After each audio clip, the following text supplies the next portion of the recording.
Hello and welcome to Kitchen Counter Crafts. If you like this video, would you please like, comment, share, and subscribe? Since I have the Montblanc 146 and my husband has the Pelikan M800, I thought I would do a comparison video.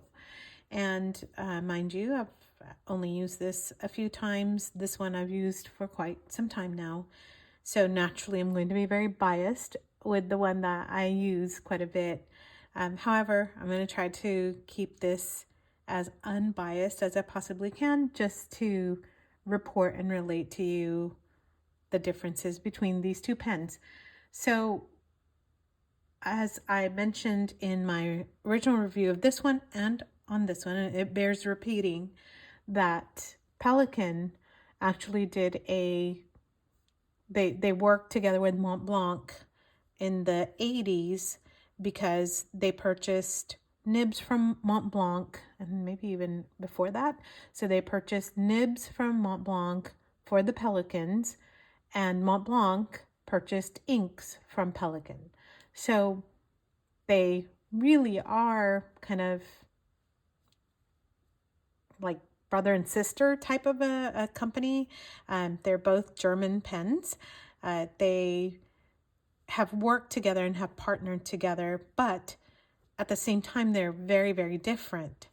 Now, I know people absolutely swear by the Pelikans, and a lot of times people don't want the showy snowflake on the cap that shows that they have a luxury pen. But I'm just going to tell you that if I see this, I'm going to know it's a luxury pen. It just looks like it. So in my own opinion, I don't think you can just go by whether or not one is a luxury and one is not. They're actually priced very similarly. I think both of them retail are about $650 US at the time of filming this video if you purchase brand new.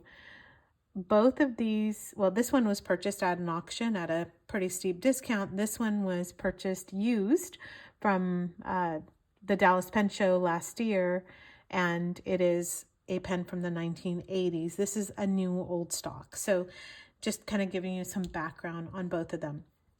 So as you can just tell, just from the very get-go, if you were to measure these two, they are very, very similar in the sizing. So, you know, about 5.6 inches, and you can see the different, like the millimeter or the centimeter measurements here as well.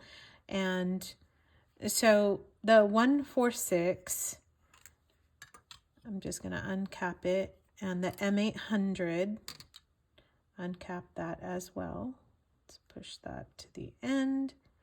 They are, again, about the same. And so M800 was created in comparison, like to compete with the M46, whereas the M1000 Pelikan was created, indeed, to compete with the Montblanc 149. So again, you're looking at kind of the two pens that were created to compete with one another. So let's talk about the caps here. So of course you've got the Montblanc snowflake, which is supposed to signify like the top of the mountain, and this is called a Meisterstuck, which is the masterpiece. And the M800, I have no clue what the numbering is. If you know why it's called M400, 600, 800, and 1000, let me know. I do have the 400. It's a lot smaller than the 800. And then the 800 is supposed to be a pretty good comparison to the Montblanc 146. So you've got the Pelikan with one chick on this one. I mean, just a beautiful finial, I think, on the Pelikan. And then you have the beautiful Pelikan bill, and the Montblanc clip is, yeah, it's just a regular clip. I don't think that's very exciting at all. But I do think this is a nicer treatment down here, and both have their information engraved on the band down here. So that's the cap, and then both of these are piston fill.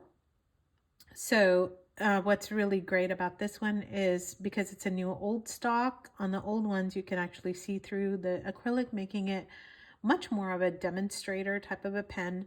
This one has a ink window that you can actually see when I did the original review. So if you are interested in that, please check that out. And then we'll go to the nibs. So what's interesting is that the Pelikan has a gold rim right at the grip, and then the Montblanc does not have anything. The Pelikan nib is also, it looks slightly larger. The Pelikan, by the way, they make their own nibs now, that it's not made by Montblanc anymore.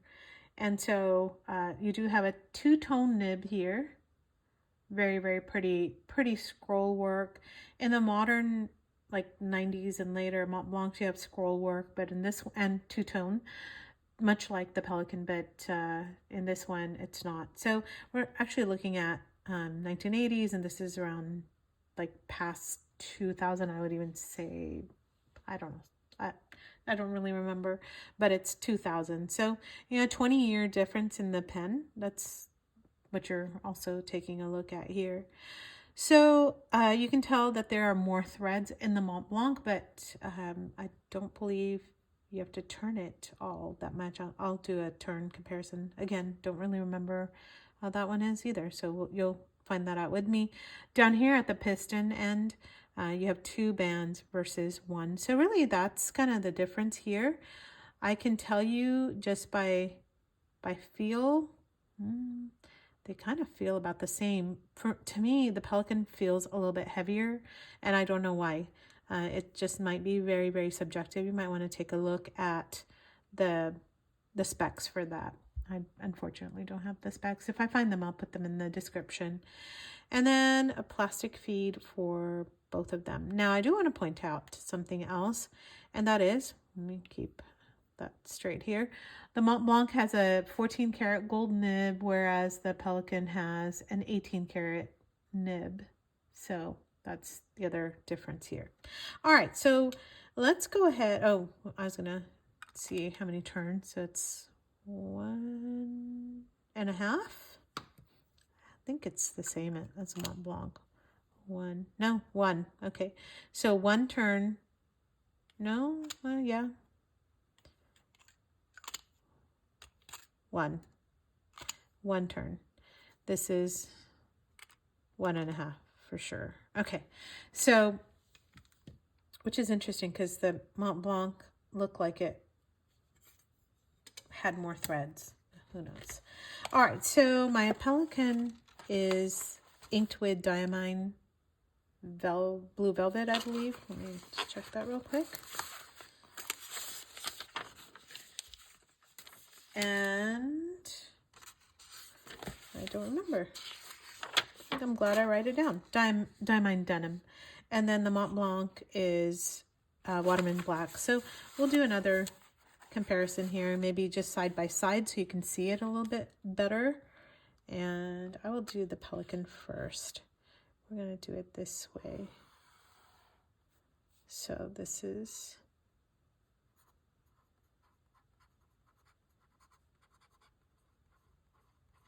Also, this is a fine nib.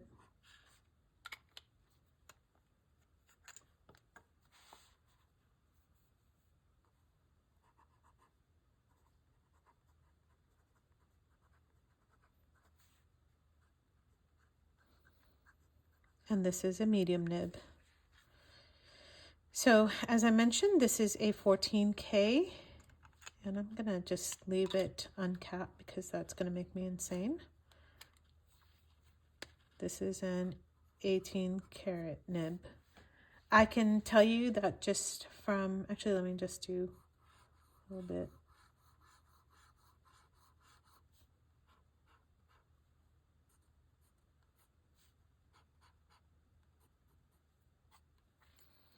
So a fairly wet writer, even for a fine.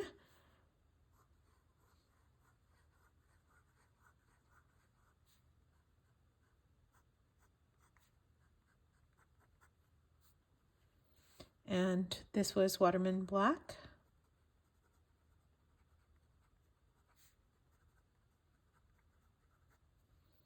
And this one is Diamine Denim. All right. And I made a few notes here. Just want to make sure I'm capturing all of that. The grip, sometimes people talk about both of these grips. They look, I mean, you can't tell, right? You can barely tell any kind of a difference. I actually find that this, I don't know why I'm not on the threads as much as I am on this one. My hand seems to slip just a tad, but on this one it does not. So the threads on this, I don't feel them at all. This one maybe just a little bit sharper thread, but it's not anything like, it's not like a deal breaker or I would want to return it or anything like that. So very, very comfortable. I think the grip is great on both of them. On this one though, I would say that the nib actually feels very firm. Even though it's an 18 karat versus a 14 karat, I don't know why this one, the nib has just a little bit more give. So I would say like a little bit springy, and I'll put it in quotes because it's not very springy, it's just a little springy. And let me do a writing sample here.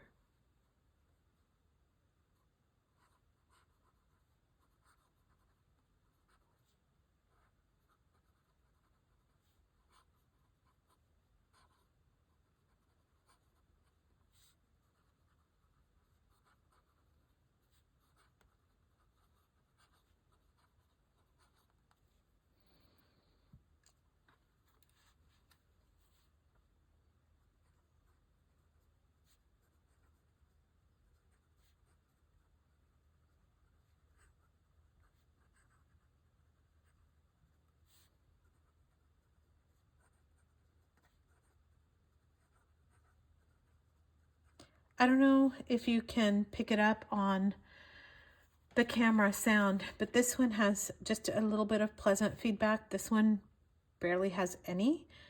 It's just a smoother nib.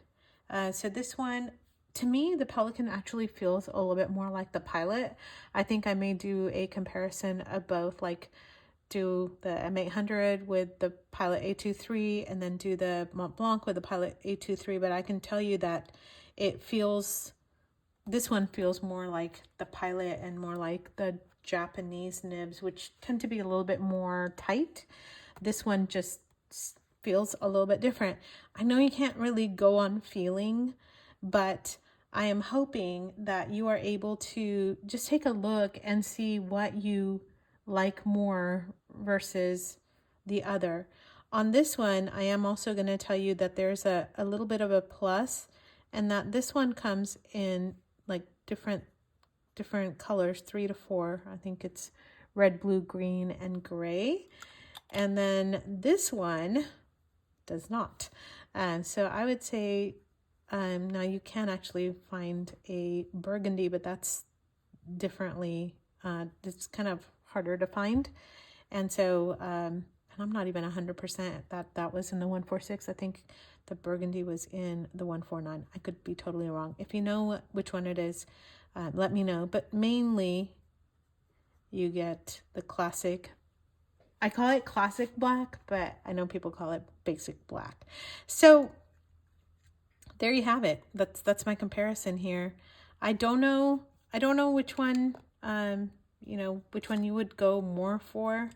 I just personally think that I know which one I gravitate more towards and have on my desk all the time. Of course, this one doesn't even belong to me, but I don't know if I would go ahead and buy one of these.